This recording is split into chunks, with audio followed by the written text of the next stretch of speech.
नमस्कार रामदास जी, बहुत बहुत स्वागत है आपका। राम राम जी, जय श्री राम। जय श्री राम। रामदास जी, राजदीप सरदेसाई को क्या हो गया है? अचानक वो राहुल गांधी पर भड़क उठे हैं कि ये तो बड़ी तथ्य विहीन राजनीति करता है, डर की राजनीति करता है, आशंका की राजनीति करता है। तो जी राजदीप जो है उसको, एक तो ये है पेड एजेंट्स। राजदीप पत्रकारिता का वो चेहरा है जो पैसे देने पर ही बोलता है, और ये एक ब्लैकमेलिंग का तरीका है उनका कि एक बयान अब दे दिया तो कहेंगे अरे यार राजदीप को पैसा पहुंचाओ।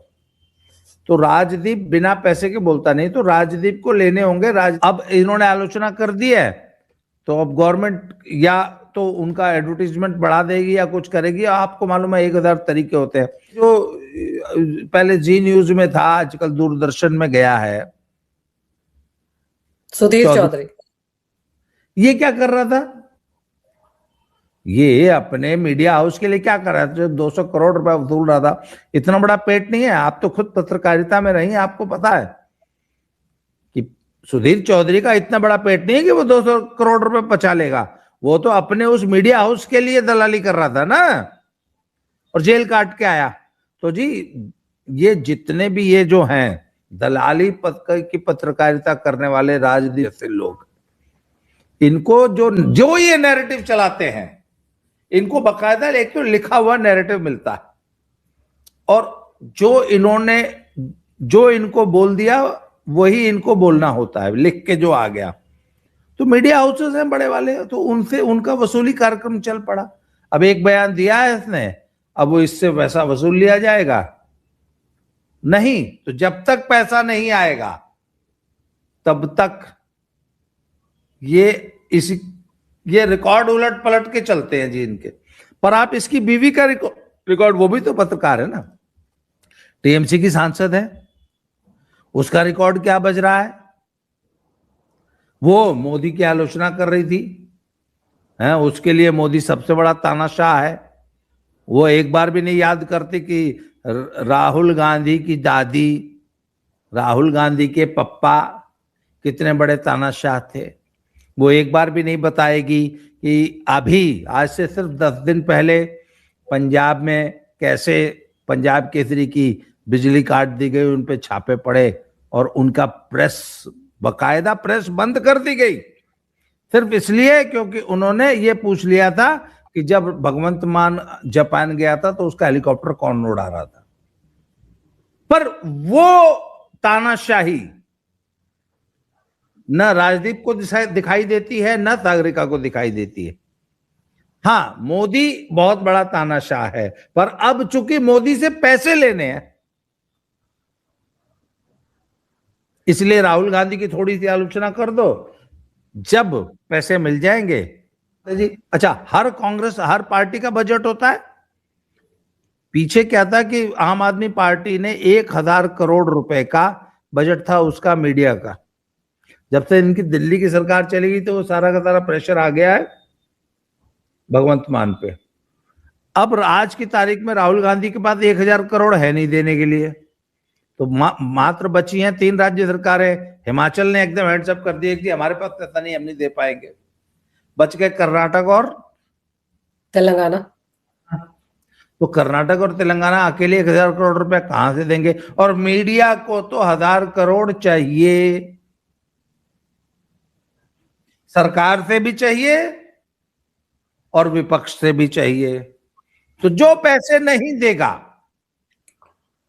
उसकी आलोचना करेंगे, जिससे पैसे मिल जाएंगे उसके गुण गाने लगेंगे। तो अब कांग्रेस से पैसे वसूलने होंगे, इसलिए राज देसाई का सुर बदला हुआ है। अदरवाइज ये तो बिल्कुल इनका तो जमीर, कैरेक्टर नाम की चीज ही नहीं है।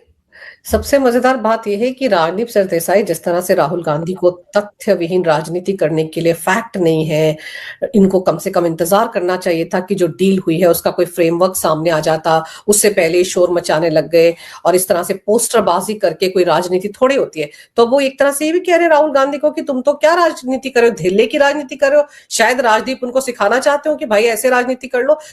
देखिए जी, राजदीप को आज पता चला है कि राहुल गांधी झूठ की राजनीति कर रहे हैं।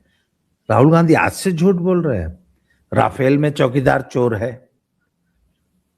मतलब हम तो 500 करोड़ का राफेल खरीद रहे थे, तुमने 1600 करोड़ का क्यों खरीदा है?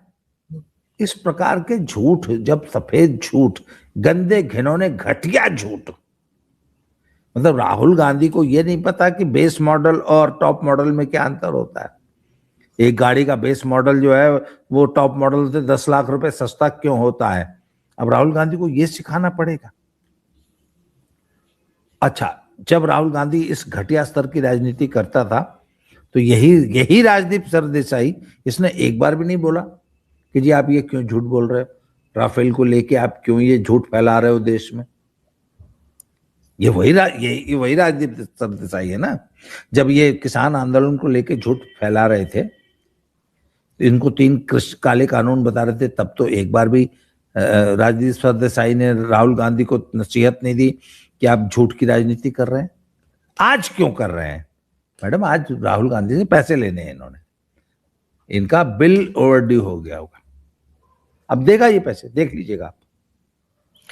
और आपने याद ठीक दिलाया कि किसान आंदोलन के दौरान, जब याद कीजिए 26 जनवरी के दिन कितने सारे लोग लाल किले पर पहुंच गए थे, तो यही राजदीप झूठी पत्रकारिता कैसे कर रहे थे? याद कीजिए, अफवाह उड़ा दी थी कि पुलिस की गोली में एक किसान मर गया।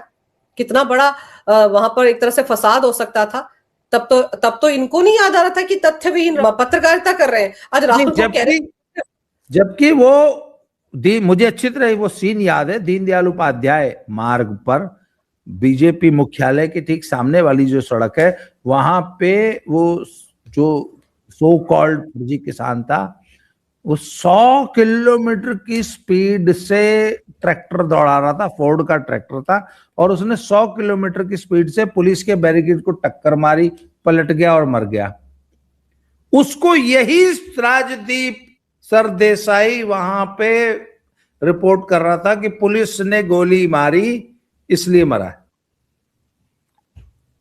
जबकि पोस्टमार्टम रिपोर्ट, अच्छा यही नसीहत उस दिन मैंने भी दी थी। मैंने कहा आपने पोस्टमार्टम रिपोर्ट पढ़ी है, आपने कैसे डिक्लेयर कर दिया कि पुलिस की गोली से मरा? तो ये तो वही राजदीप सरदेसाई है जो नसीहत आज राहुल गांधी को दे रहे हैं। कल तक इनको भी हम दिया करते थे कि आप जरा झूठ की पत्रकारिता बंद कीजिए। आपने पोस्टमार्टम रिपोर्ट देखी, आपने पुलिस की रिपोर्ट देखी, आपने कैसे डिक्लेयर कर दिया कि किसान पुलिस की गोली से मरा, जबकि सरेआम वीडियो में दिखाई दे रहा है कि वो बैरिकेड से टकराया और ट्रैक्टर पलट के मर गया। तो जी ये है राहुल गांधी, इसकी राजदीप सरदेसाई की पत्रकारिता। पर रामदास जी, अभी जो माहौल बना हुआ है, आप देखो ना, पिछले 4-5 दिन में संसद में किस तरह का तमाशा हुआ। और राहुल गांधी जब बैनर पोस्टर लगा लगाकर संसद में तमाशा कर रहे थे, रवनीत बिट्टू को कह रहे थे कि ये तो ट्रेटर है, पीएम मोदी को क्या कुछ नहीं बोल रहे थे, नरवणे का मामला उन्होंने उठाया, तब यही राजदीप सरदेसाई जैसे पत्रकार उनको चने के झाड़ पर चढ़ा रहे होंगे। राहुल गांधी कहां से स्क्रिप्ट लेकर आते हैं? यही लोग तो लिखते हैं उनकी स्क्रिप्ट। और उसके बाद जब पूरा मुद्दा फ्लॉप हो गया, क्योंकि अब जैसे फ्रेमवर्क आ गया कि डील क्या हुई, और एग्रीकल्चर सेक्टर खोला ही नहीं है मोदी सरकार ने, डेयरी सेक्टर भी नहीं खोला है, तो अब इनको लग रहा है कि इनको तो लेने के देने पड़ गए, तो अब एक दूसरे को नसीहतें देते फिर रहे। उनको पूरी खबर है जी, सारे फैक्ट्स है, इनको सिर्फ झूठ की राजनीति ही करनी है। ये अभी भी मैं आपको बता रहा हूं, पंजाब में मैंने कहा ना चर्चा है कि एक नए फर्जी किसान आंदोलन की भूमिका लिखी जा रही है, और ये जबरदस्ती। एक बात बताइए, आज तक अडानी ने कितने किसानों की जमीन हड़प ली? साइलोज जब बने तो अडानी ने बाकायदा फुल पेज एडवर्टाइजमेंट दिए थे कि we are not into the business of procuring grain and selling them. No, we are just operating silos, जो कि हम एफसीआई को किराए पर देते हैं। उसमें जो गेहूं चावल अनाज रखा जाता है वो एफसीआई का होता है, हम तो सिर्फ किराया वसूलते हैं। पर इन्होंने कहा कि नहीं, सारे ट्रेड पर ग्रेन्स के सारे ट्रेड पर अडानी कब्जा कर लेगा, फिर वही हमसे गेहूं सस्ते दाम में खरीदेगा, सारे बायर्स को भगा देगा और फिर वही गेहूं 100 रुपए किलो बेचेगा। ये एक झूठ फैलाया गया, जबकि अडानी का कोई मतलब ही नहीं था गेहूं खरीदने से। अच्छा, ये बात पूरी मीडिया को मालूम थी, पर पूरी मीडिया काले कानून का राग अलाप रही थी। आप बताइए, मीडिया ने एक बार भी पब्लिक को सच बताने की कोशिश की? 3 साल तक वो झूठ चला। आज भी ये अमेरिका के साथ जो ट्रेड डील हुई है उसमें डेयरी सेक्टर नहीं खुला है। वो कहते हैं जी किसान बर्बाद हो जाएगा, किसान। भैया, अमेरिका से हम वो प्रोडक्ट्स मंगाते हैं जो आपके यहां पैदा नहीं होते।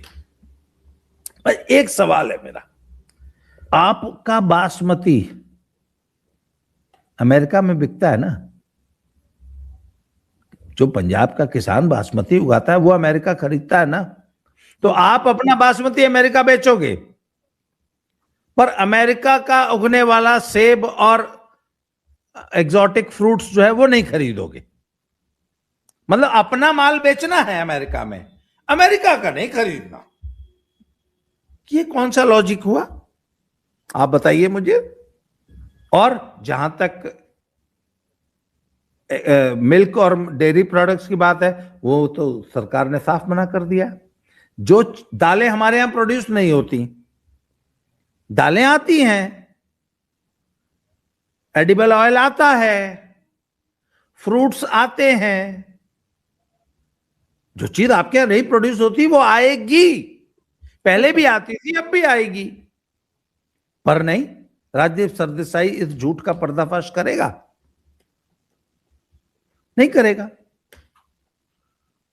और ये क्या झूठ फैलाएंगे फिर से वापस, कि मोदी ने किसानों के हित बेच दिए ट्रेड डील में। झूठ, सफेद झूठ। यही राजदीप फेक नैरेटिव चलाएगा और ये बोलेगा कि पंजाब में बोला जाता है कि ये जो सड़कें बना रहे हैं गडकरी जी, ये पंजाब के संसाधन को लूट के गुजरात, वहां पे ना अमृतसर जामनगर एक हाईवे बन रहा है, एक्सप्रेसवे है, उसके बारे में पंजाब के किसान जत्थेबंदियां ये कहती हैं कि पंजाब के संसाधन को लूट के गुजरात ले जाने के लिए ये रोड बनाया गया। अच्छा, तो क्या पंजाब का कौन सा संसाधन लूट के गुजरात चला जाएगा, बताइए जरा आप। और ये फेक नैरेटिव राजदीप सरदेसाई जैसे लोग ही चलाते हैं, इसलिए ये आज के बयान पे खुश होने की जरूरत नहीं है। चलिए, राजदीप सरदेसाई कुछ बुराई कर रहा है राहुल गांधी की, 2 दिन बाद ठीक हो जाएगा, गुणगान करना भी शुरू कर देगा। लेकिन कांग्रेस के अंदर भी तो राहुल गांधी ने जिस तरह की हरकतें की हैं संसद में, उससे बहुत से लोग नाराज है। सुना बहुत सीनियर नेता है जिनको राहुल गांधी की ये सब हरकतें पसंद नहीं आई है। एक अनपब्लिश्ड किताब जिसमें भारत की सुरक्षा संबंधी सेंसिटिव जानकारी दी गई है, उस अनपब्लिश्ड किताब को संसद में और संसद के बाहर सड़क पे लहराना, उसको कोट करना, ये ऑफिशियल सीक्रेट एक्ट का उल्लंघन है। और आपको मालूम है, उस किताब के पब्लिशर के खिलाफ, जनरल नरवाने के खिलाफ और राहुल गांधी के खिलाफ इस पे मुकदमा चलाया जाता है। ये बात राहुल गांधी को, आपको लगता है पता नहीं है? खूब पता है, खूब पता है। और वो जानबूझ के गवर्नमेंट को प्रोवोक कर रहा है कि किसी तरह गवर्नमेंट मुझे उठा के जेल में बंद कर दे। देखिए, राहुल गांधी को किसी भी कीमत पर सहानुभूति लेनी है।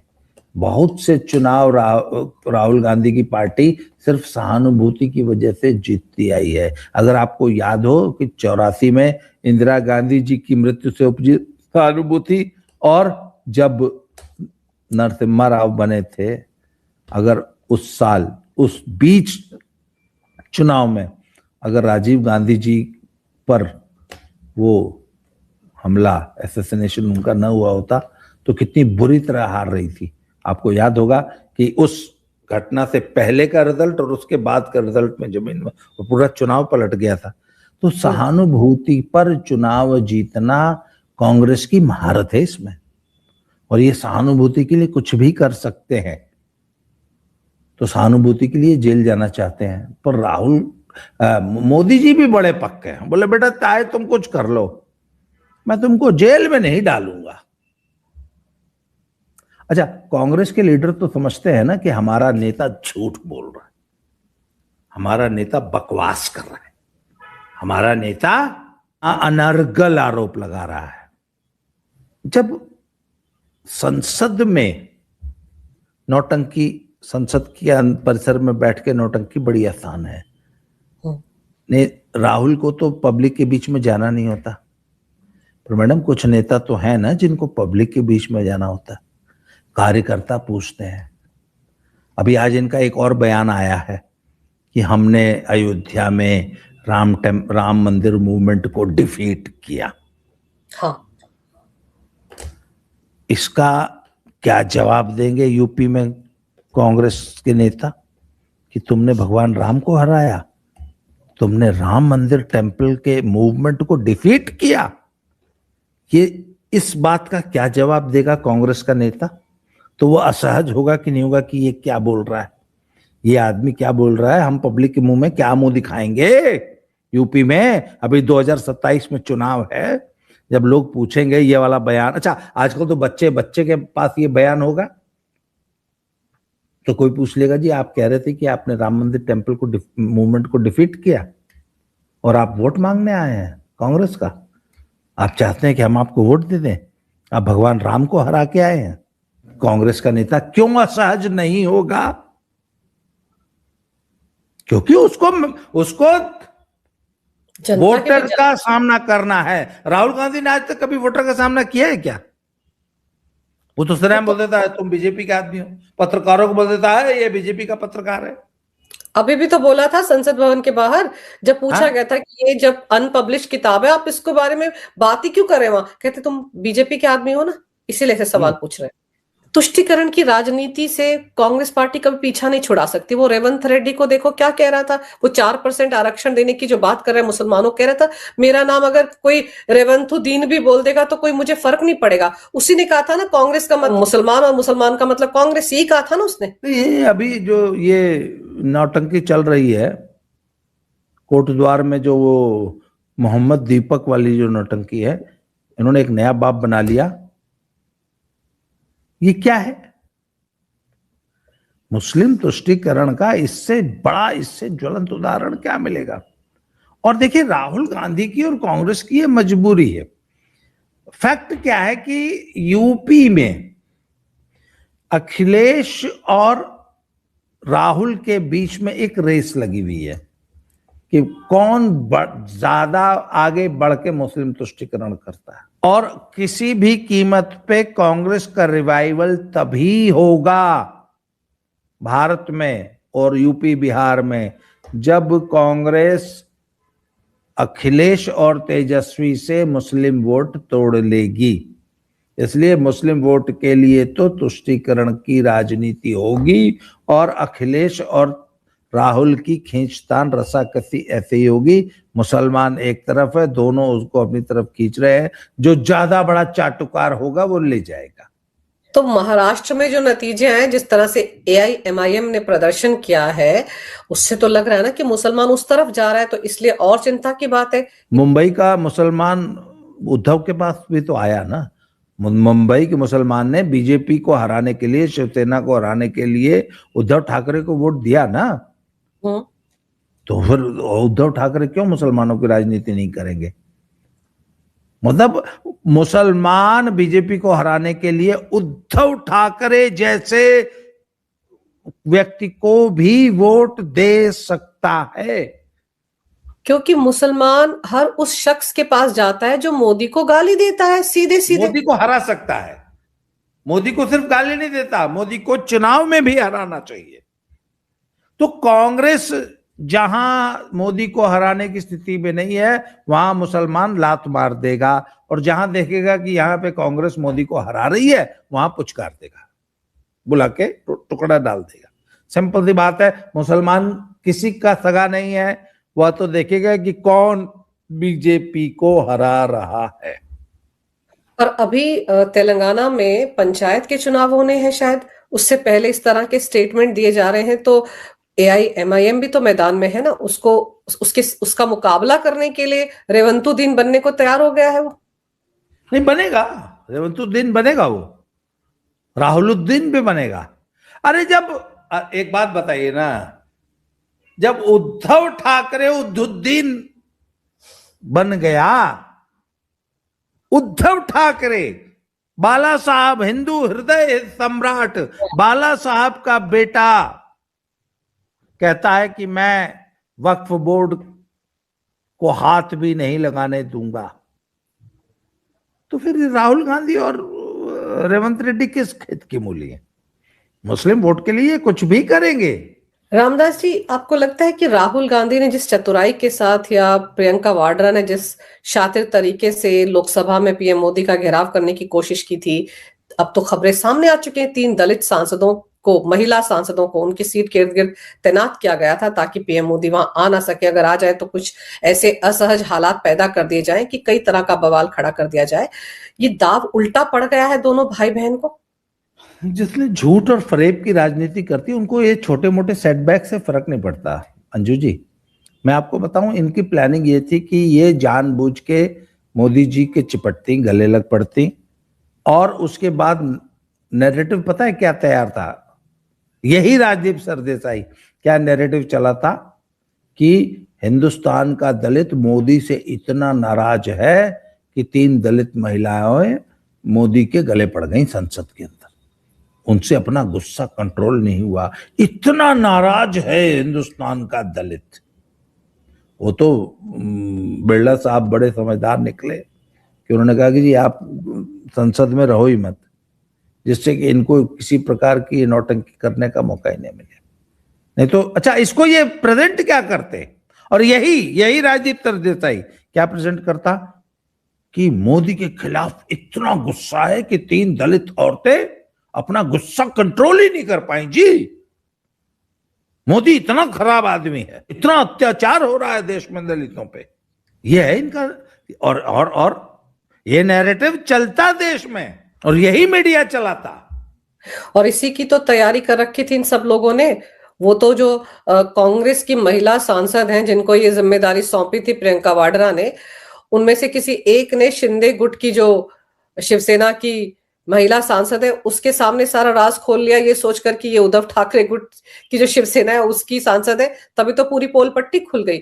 ये आप इस चक्कर में मत रहिए, ये फिर प्रयास करेंगे, ऐसी ही प्लानिंग ये किसी न किसी बहाने फिर करेंगे। इनको यूपी के चुनाव से पहले ये करना है, ये हार नहीं मानेंगे।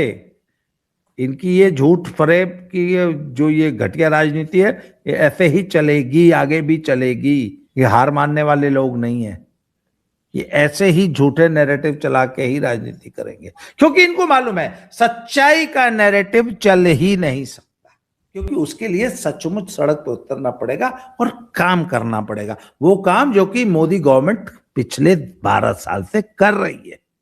मोदी गवर्नमेंट ने डिलीवर किया है, जो सचमुच समाज का जो सबसे गरीब आदमी है उसको मोदी सरकार ने डिलीवर किया है। 24 करोड़ लोगों को गरीबी से बाहर निकाल लेना ये छोटी मोटी अचीवमेंट नहीं है, पूरे अमेरिकन पॉपुलेशन के बराबर है। अमेरिका और कनाडा मिलके अपने सभी देश के वासियों को घर नहीं दे पाए, मोदी ने दे दिया। यही सब चीजें तो परेशान कर रही है ना, और इन सब चीजों को देखते देखते इनको ये समझ नहीं आ रहा है कि इनकी राहें आसान कैसे होंगी। ये जो तड़पन है, ये जो बौखलाहट है, वो इसी वजह से है। इन्होंने तो सोचा था कि अमेरिका के साथ पहले तो डील होगी नहीं, अगर होगी तो इतने आसान उस पर नहीं हो सकती। कहां 50% टैरिफ, कहां 18 पर आ गया, और अब तो ये भी कहा जा रहा है कि 18 से नीचे भी आ सकता है, 12 पर भी आ सकता है, 8 पर भी आ सकता है। तो अब तो ये बातें भी चलने लगी हैं। तो इसीलिए बौखलाहट में ये सब बातें करेंगे सर, लेकिन जब कहते हैं ना कि झूठ और फरेब की राजनीति करते हैं, तो उसमें झूठ बहुत देर तक खड़ा नहीं रह सकता। तो झूठ खड़ा नहीं रह पा रहा है, और इसीलिए राजदीप सरदेसाई जैसे लोग भी हमलावर हो रहे हैं इस वक्त, क्योंकि उनको भी दिख रहा है कि अगर वो इसके साथ खड़े रहेंगे तो कहीं के नहीं रहेंगे। शायद पाला बदलने की एक कोशिश हो सकती है, या आप जैसे कह रहे हैं कि वसूली का कुछ मामला हो सकता है, दबाव बनाने की राजनीति हो, कई तरह की बातें हो सकती हैं। लेकिन चलिए, कम से कम इतना तो है कि बीजेपी में जो लोग हैं, सरकार में जो लोग हैं, वो इनकी रणनीति, इनकी घिनौनी हरकतों को समझ रहे हैं, और इसीलिए पीएम मोदी लोकसभा में नहीं गए। उस तरह के हालात नहीं बने जैसा ये सोच रहे थे। और अब जिस तरह से डील को लेकर पूरे खुलासे हो गए, भले ही ये फर्जी किसानों को बैठा दें फिर से सड़क पर लाकर, लेकिन अब पूरी तरह से साफ तो हो गया है कि एग्रीकल्चर सेक्टर के लिए भी नहीं खुली है भारत की मार्केट, और ना ही डेयरी प्रोडक्ट्स के लिए। अब ये झूठ जितना मर्जी परोसे, लेकिन मुझे ऐसा लगता है कि मोदी सरकार के मंत्रियों की जिम्मेदारी है कि जाकर किसानों को ये बातें समझाएं, वरना वो 3 कृषि कानून जैसा हाल ना हो जाए कि आपने बोल दिया, आपको लगा लोगों तक पहुंच गया। तो इनको भी जाकर समझाना पड़ेगा कि ये हुआ है, क्योंकि पीएम मोदी ने जब 3 कृषि कानून वापस लिए थे रामदास जी, तब ये कहा था कि हम लोगों को बेहतर तरीके से समझा नहीं पाए। तो अब वो चूक नहीं होनी चाहिए, और उत्तर प्रदेश चुनाव से पहले तो कतई ऐसी चूक नहीं होनी चाहिए। लेकिन आपने समय निकाला, आपने बहुत विस्तार से इस विषय पर बड़ी अहम जानकारी मेरे दर्शकों को दी। आपका बहुत बहुत धन्यवाद। नमस्कार। भारत माता की जय। वंदे मातरम। जय श्री राम। जय श्री राम।